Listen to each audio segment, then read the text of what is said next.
नमस्ते, मेरा नाम महर है और मैं आज ये वीडियो अपना एक्सपीरियंस कोरोना वायरस के साथ बताने के लिए बना रही हूँ। पहले मैं बात करना चाहूँगी कि मेरे सिम्टम्स कैसे रहे एंड मुझे कोरोना वायरस हुआ कैसे। आप शायद जान के काफ़ी सरप्राइज होंगे कि मुझे ये वायरस घर पे बैठे बैठे हुआ है and without any interaction with any outsider हुआ है। मैं किसी पे बिल्कुल नाम नहीं डालना चाहती क्योंकि मुझे पर्सनली पता था कि ये वायरस आज नहीं तो कल कहीं ना कहीं से मुझे इफ़ेक्ट ज़रूर करेगा, जिस हिसाब से चीज़ें चल रही है। तो ये वायरस मुझे अपने ही एक वर्कर से जो हमारे बिल्डिंग में काम करते हैं उन वर्कर के थ्रू आया। उनको सारे सिम्टम्स हुए बट वो बिल्कुल ठीक थे 5 दिन में। उसके बाद एक चेन ऑफ रिएक्शन शुरू हुई एंड आज I tested positive for the virus.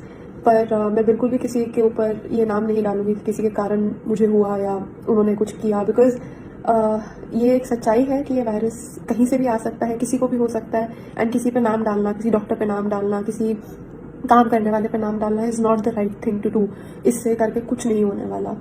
Symptoms की बात करें तो जो पहला सिम्टम मेरे हिसाब से जो था, जो नॉन फीवर रिलेटेड था, मेरे मुंह में 25 मई को एक बहुत कड़वा टेस्ट आया, एक बहुत ही मेटालिक बिटर टेस्ट आया। जिस दिन मैंने अपनी मदर को उसी दिन इन्फॉर्म कर दिया था कि मेरे मुंह में एक बहुत बिटर टेस्ट है एंड मुझे कुछ ठीक नहीं लग रहा। मैंने उस दिन अपनी सारी घर की कॉमन रिस्पॉन्सिबिलिटीज़ गिव अप कर दी। मैं खाना नहीं बना रही थी किचन में, मैंने अपने यूटेंसिल्स अलग कर दिए एंड मैं किसी को पैनिक नहीं कराना चाहती थी, इसलिए मैंने ये चीज़ काफ़ी अपने एंड से सीक्रेटिवली करी ताकि मैं अपने तरफ से सबसे दूरी मेंटेन कर सकूं। मैंने मास्क पहना, किचन में कोई मेरे कमरे में आ रहा था मैं मास्क पहन रही थी ये बोल के कि हमारी बिल्डिंग में किसी को ऐसा हुआ, तो इसलिए मैं अपने तरफ से प्रिकॉशन ले रही थी। 29 मई की सुबह जब मैं उठी तो मुझे हल्का फीवरिश फील हुआ और बॉडी गर्म फील हुई। बहुत मेरी टांगों में दर्द हो रही थी और बहुत बैक में दर्द हो रही थी। मुझे लगा शायद कि मैंने एक्सरसाइज ज़्यादा कर ली है पिछले दिन या वॉक ज़्यादा कर ली है, तो मे बी इसलिए वो दर्द हो रही है। लेकिन वो दर्द उठने के 2-3 घंटे के बाद भी थी काफ़ी ज़्यादा, और वो टेम्परेचर मुझे महसूस हो रहा था कि मेरी बॉडी और भी ज़्यादा गर्म हो रही है। दूसरे दिन ये जब मेरे पास थर्मामीटर आया, सेम सिम्टम्स थे एग्जैक्टली। अभी भी मुझे फीवर था और वो फीवर थर्मामीटर के हिसाब से 101 पे था जब मैंने सुबह देखा, और मेरी बॉडी में बहुत दर्द थी। मेरा दिमाग पूरी तरीके से घुमा हुआ था, अगर मैं इन शब्दों में बोलूँ, क्योंकि अगर मैं सीधा देख रही थी तो मुझे लग रहा है मेरा दिमाग इस तरफ देख रहा था। मैं ये सिम्टम्स समझा नहीं सकती और वो दिमाग पूरी तरीके से घुमा हुआ था। अगर आप मुझे कुछ बोल रहे थे तो मैं उस चीज़ को रजिस्टर नहीं कर पा रही थी उस टाइम पे बिल्कुल भी। फिर डॉक्टर ने मुझे बोला कि आपको टेस्ट कराने की जरूरत नहीं है, सिंस आपको कफ नहीं है, ब्रीदिंग इशू नहीं है, नोज नहीं बह रहा और ऐसा कोई लाइक प्रोमिनेंट नहीं है। तो मैंने उस टाइम पे अग्री किया उनसे एंड उन्होंने मेरे को नॉर्मल पैरासिटामॉल और अजिथ्रोमाइसिन 500 mg लेने को बोली। डे 3 जब मैं उठी सिम्टम्स एग्जैक्टली सेम थे, बुखार 102 था एंड मुझ में इतनी भी हिम्मत नहीं थी कि मैं बाथरूम तक जा सकूं। मेरे को हल्की हल्की सांस चढ़नी महसूस हुई उस दिन और हल्की सी खांसी चालू हो गई एंड बॉडी पेन अभी भी था एंड मेरे को बिल्कुल भी साइकोलॉजिकली पता नहीं क्यों ऐसा लग रहा था कि मेरा दिमाग नहीं चल रहा बिल्कुल भी, और बहुत थकावट हो रही थी एंड मेरी एपेटाइट बिल्कुल ख़त्म हो चुकी थी और कुछ भी खाने को ऐसा लग रहा था कि मैं वॉमिट कर लूँगी। तो इस टाइम तक मैंने अपना वेट डे 1 पे भी लिया था, 58 kgs था एंड अभी डे 3 है वो 55 kgs हो चुका था। तो everything that was happening, every symptom that was happening was just making me feel कि हाँ ये कोरोना वायरस ही है। एंड डे 4 जब मैं उठी मेरा फीवर 99 था, मुझे हल्की सी कफ थी, एपेटाइट नहीं थी, बट ओवरऑल मुझे बेटर फील हो रहा था काफ़ी। और थकावट नॉर्मल जो एक बुखार के रेजिडुअल सिम्टम्स होते हैं मैं कहूँगी, वो मुझे उस टाइम भी हो रहे थे। डे 5 मुझे काफ़ी बेटर फील हुआ। एपेटाइट अभी भी 0 थी बिल्कुल। मैं ज़बरदस्ती फिर भी खा रही थी अपने तरफ से, थोड़ा बहुत जितना भी खाया जा रहा था मैं खा रही थी एंड मैं किचन में डे 5 पे गई थोड़ा सा, बट मैंने मास्क पहना, अपने तरफ से लाइक कम चीज़ें छुई बिल्कुल एंड डिस्टेंस मेंटेन करके रखा क्योंकि मुझे लगा कि बुखार चला गया है। तो मैं थोड़ा सा अपना काम करने के लिए किचन में गई and day 5 I was perfectly feeling better. I thought I was recovering. On day 6 मतलब अभी भी मेरे को ये सब थकावट और पेट में डिस्कम्फर्ट और ये सब चीज़ें महसूस हो रही थी। मैंने अपने फ्रेंड से फ़ोन पे बात करते हुए जब मैं वॉक कर रही थी, मैंने बताया कि जब मैं बात कर रही हूँ मुझे काफ़ी सांस चढ़ रही है एंड मतलब मेरी नॉर्मल कैपेसिटी ऐसी नहीं है कि मैं बात करते करते मुझे सांस चढ़नी शुरू हो जाए। तो मेरे को हर 10-15 मिनट में फ़ोन रख के सांस लेनी पड़ रही थी। उसके बाद जब शाम को मैंने खाना खाया, दिन का खाना मुझे काफ़ी फीका लगा, शाम का खाना मैंने फिर खाया वो फिर फीका लगा।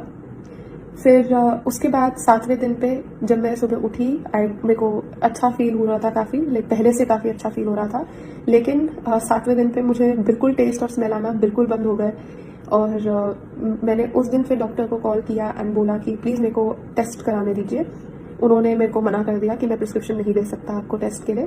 फिर मैंने किसी दूसरे डॉक्टर को कंसल्ट किया एंड मैंने उन्हें बोला कि मुझे अभी भी फीवर है, हल्का सा कफ है एंड ये सिम्टम्स है, आप प्लीज़ मेरे को प्रिस्क्रिप्शन दे दीजिए, मैं टेस्ट कराना चाहती हूँ। उन डॉक्टर ने अग्री किया और ये 8वां दिन था कि उन्होंने अग्री किया। मेरे को शाम को प्रिस्क्रिप्शन मिली एंड 9वें दिन पे सुबह प्रिस्क्रिप्शन अपलोड करी और अपॉइंटमेंट ली नेक्स्ट डे की, जो एक सैटरडे था। नेक्स्ट डे की मैंने अपॉइंटमेंट ली और उनका ईमेल आया सब कुछ सबमिट करने के बाद कि हमारी टीम आपसे कांटेक्ट करेगी। ऐसा नहीं है कि मैंने सबमिट की और कंफर्मेशन मिल गई मेरे को, बिल्कुल भी नहीं हुआ ऐसा।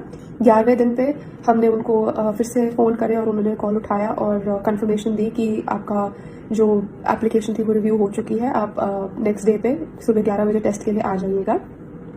तो 12वें दिन पे 3 दिन एक टेस्ट के लिए कोशिश करते करते 12वें दिन पे मुझे टेस्ट करने का मौका मिला। एनीवे 12वें दिन सुबह 11 बजे मैंने ड्राइव थ्रू टेस्ट बुक किया था। मैं गाड़ी में गई और टेस्टिंग प्रोसेस काफ़ी सिंपल था। उन्होंने मेरा नोज से स्वैब लिया और थ्रोट से स्वैब लिया और बोला कि पेमेंट कर दीजिएगा और आपको अगले 24 से 36 घंटे में आपकी रिपोर्ट मिल जाएगी। उसी रात 11 बजे 12 घंटे बाद एग्जैक्टली मेरे को मैसेज आया कि आपकी रिपोर्ट तैयार है एंड मैंने रिपोर्ट खोली 12वें दिन पे रात को। तो उस रिपोर्ट में था कि आप पॉजिटिव है एंड टू बी ऑनेस्ट मैं इस पॉइंट पे शॉक नहीं थी बिल्कुल भी, क्योंकि मैंने ऑनलाइन जहाँ तक पढ़ा था मेरे सारे सिम्टम्स कोरोना वायरस वाले ही थे और मैं अपने तरफ से सारे प्रिकॉशंस ले रही थी इस पॉइंट तक कि ये चीज़ आगे ना पहुँचे। बट आज डे 14 है, टेस्ट होने के 2 दिन बाद। मैं पिछले 5 दिन से कम्प्लीटली रूम के अंदर हूँ। उससे पहले भी रूम के अंदर थी बट कोई मेरा दरवाज़ा खोल रहा था और बात कर रहा था मुझसे, बट वो भी कम्प्लीटली बंद हो चुका है। तो 5 दिन हो गए हैं मेरे को कम्प्लीट आइसोलेशन में एंड डे 14 है। आज के जो मेरे सिम्टम्स हैं, I still have no taste, no smell. मेरी एपेटाइट थोड़ी सी वापस आई है बट अगर मैं कुछ खा रही हूँ अभी भी मेरे को काफ़ी उल्टी जैसा फील होता है और अभी भी काफ़ी थकावट है, बट उसके अलावा मुझे कोई सिम्टम नहीं है। और ये डे 14 है, जिस दिन से फीवर चढ़ा था उस दिन से लेके आज डे 14 है। और coming to the third thing, government ने क्या इनिशिएशन लिया ये जान के कि मुझे कोरोना वायरस है। मेरे को हेल्थ डिपार्टमेंट से फ़ोन आया लाइक उसी नेक्स्ट मॉर्निंग जब मेरे को टेस्ट मिला 12वें दिन पे। 13वें दिन मॉर्निंग मुझे फ़ोन आया संडे के दिन कि मैम आप ने क्यों टेस्ट कराया, आपके क्या सिम्टम्स है, क्या आपके पास एक अलग बाथरूम है, आपके घर में कौन कौन है, क्या आपको पता है आपको कैसे हुआ। एंड मैंने वो सारी इन्फॉर्मेशन उनको प्रोवाइड करी एंड उनसे पूछा कि मेरे को आगे क्या करना है। उन्होंने बस मुझे बताया कि हम आपको HCQ that is hydroxy chloroquine I think भेजेंगे जो आपने अपनी मदर को देनी है। उन्होंने बस बोला कि गवर्नमेंट ऑफिशियल आएंगे, आपके घर के बाहर सर्कुलर लगाएंगे एंड सैनिटाइजेशन करेंगे, दैट्स अबाउट इट। और अगर आपको कोई भी ज़रूरत है तो प्लीज़ इस हेल्पलाइन पे फ़ोन कीजिएगा एंड हम एम्बुलेंस या जो भी हो सके भेजेंगे। And next day government officials, day 14 जो आज है, आज सुबह गवर्नमेंट ऑफिशियल्स जो वर्कर्स हैं वो मेरे घर आए नीचे तक। उन्होंने बस एंट्री वे मेरी बिल्डिंग का सैनिटाइज करा, फ़ोटो खींची एंड चले गए। ये मेरी अब तक की जर्नी रही है कोरोना वायरस के साथ एंड आगे भी जो भी होगा I will try my best कि मैं अपडेटेड रखूँ ताकि आगे ये एक्सपीरियंसेस किसी को भी हो। प्लीज़ 5 चीज़ें याद रखिएगा।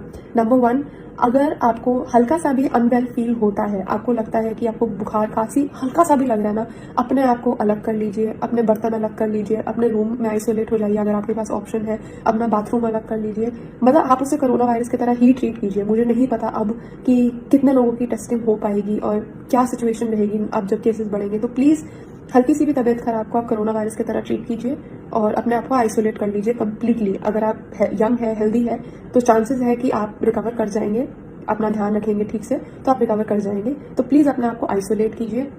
दूसरा, जो चीज़ें आप एक वायरल इन्फेक्शन में रेगुलरली अपना ध्यान रखने के लिए करते हैं वो कीजिए। पानी पीजिए, ठीक से खाना खाइए, अपने सप्लीमेंट्स लीजिए, vitamin B, vitamin C, zinc, vitamin जो आपके B कॉम्प्लेक्स है, जिंक है। और अगर आप अल्कोहल पीते हैं, अभी भी स्मोक कर रहे हैं, मैं आपसे हाथ जोड़ के रिक्वेस्ट करती हूँ, प्लीज़ आपका इम्यून सिस्टम काम नहीं कर पाएगा। प्लीज़ अल्कोहल मत पीजिए, स्मोक मत कीजिए। अगले 15-20 दिन बहुत क्रूशल है हम सबके लिए एंड हमको ये चीज़ नहीं आगे बढ़ानी। नंबर 3, अगर आपके घर में कोई भी हाई रिस्क ग्रुप पे है, प्लीज़ उनसे डिस्टेंस मेंटेन करके रखिए, उनसे दूर रहिए। ऐसे पागल मत फील कराइएगा किसी को, लेकिन अपने तरफ से हमें नहीं पता कि हमें वो वायरस है या नहीं, क्योंकि 15 दिन तक लग सकते हैं ये दिखाने के लिए कि आपको कोई भी सिम्टम है। तो प्लीज़ अपने फैमिली वालों से डिस्टेंस मेंटेन करके रखिए। चौथा, अपने तरफ से हाइजीन की सारी प्रिकॉशंस लीजिए। अपने बर्तन हो सके तो अलग ही रखिए अपने फैमिली में, ताकि क्रॉस कंटामिनेशन के चांसेस वैसे ही बहुत कम हो जाएंगे। और कोई भी ग्लास खाना वगैरह शेयर मत कीजिए फिलहाल। एंड पांचवा, प्लीज़ अपना एटीट्यूड इस चीज़ के टूवर्ड्स ईजी गोइंग तो बिल्कुल भी ना रखिए, लेकिन पैनिक ना करें, अवेयरनेस क्रिएट करें। अगर आपको हॉस्पिटल जाने की ज़रूरत नहीं है, प्लीज़ अपने घर पे रहिए, कमरे में रहिए, अपने डॉक्टर से कंसल्ट कीजिए। आपको रेगुलर दवाइयाँ जो वो बोलेंगे प्लीज़ कंज्यूम कीजिए। एंड आप अपना ध्यान जितना रख सकते हैं रखिए। एंड आई होप कि आपको जो भी ये वीडियो देख रहा है, I hope you don't have to go through this, आपको इस चीज़ के थ्रू ना निकलना पड़े। लेकिन अगर आप निकल रहे हैं, प्लीज़ याद रखिए आप अकेले नहीं हैं।